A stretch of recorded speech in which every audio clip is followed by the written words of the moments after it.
One of the most common mistakes that people make with their web copy is poor introductions. We have really short attention spans, and if you're not capturing someone's attention within the first few seconds of them hitting your website, they're going to bounce and go elsewhere. In this short video, I want to show you a web page that I was literally just on, which illustrates the 3 most common things that people do in the introduction that are really, really bad. So here's the article. We're looking for some invoicing software for our business. And so this article is about the best invoicing software for small businesses. And what I want to do is just read you the first paragraph of the introduction. So it goes, there are lots of tasks you have to perform to keep your business operating. Ordering supplies and inventory, marketing to your customers, and perhaps most importantly, getting paid.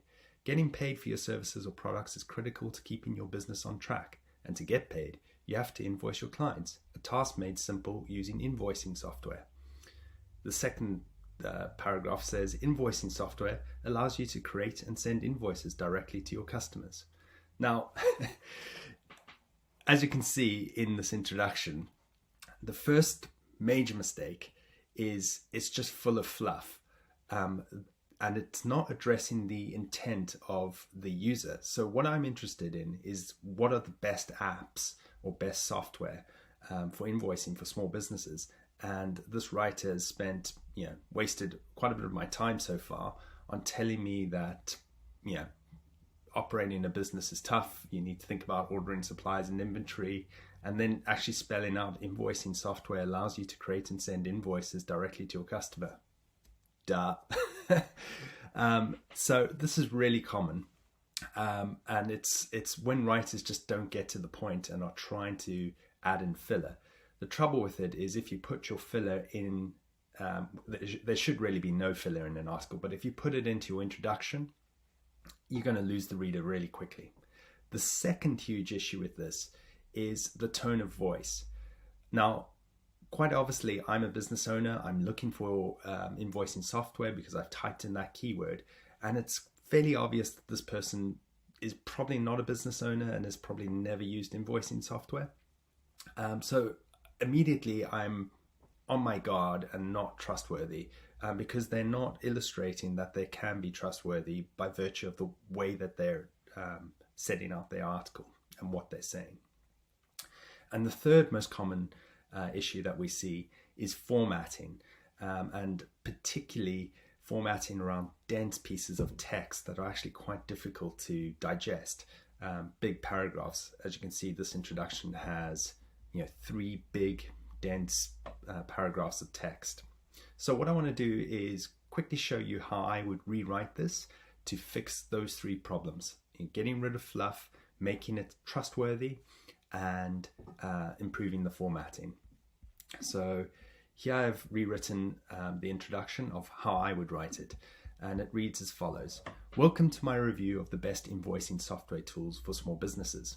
When I took my startup from 0 to 7 figures, one of the big bugbears in our operation was invoicing. It was manual, slow, and inefficient. This led me to test out loads of invoicing software. Some solutions were great, but beyond our needs. Others were expensive, and some just right for us. Here are my top picks. Number 1 is my favorite, but number 3 and 4 are excellent for B2C small businesses. So this is one much easier to consume. So the formatting's easier for the eye to pass through the content and move quite quickly through the article. So addressing issue 3. In terms of issue 2, tone of voice, setting out that, I am a business owner. I've grown a startup to 7 figures. I've tested out invoicing software before. All of that's going to add loads of trustworthiness to the reader. And then finally, the most obvious is getting rid of fluff. So we get straight into it. Welcome to my best invoicing software tool. Cool, I'm on the right page. And immediately talking about the issues with invoicing, particularly manual invoicing, using spreadsheets and so on to track who's paid and who hasn't paid.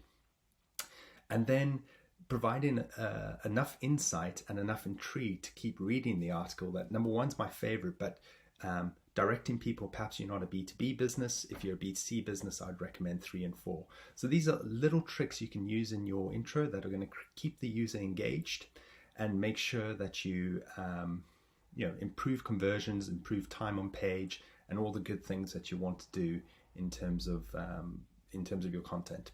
Hope that's helpful. And of course, if you need any help with your content, just give us a shout at contentellect.com or drop us an email at info@contentellect.com. Thanks.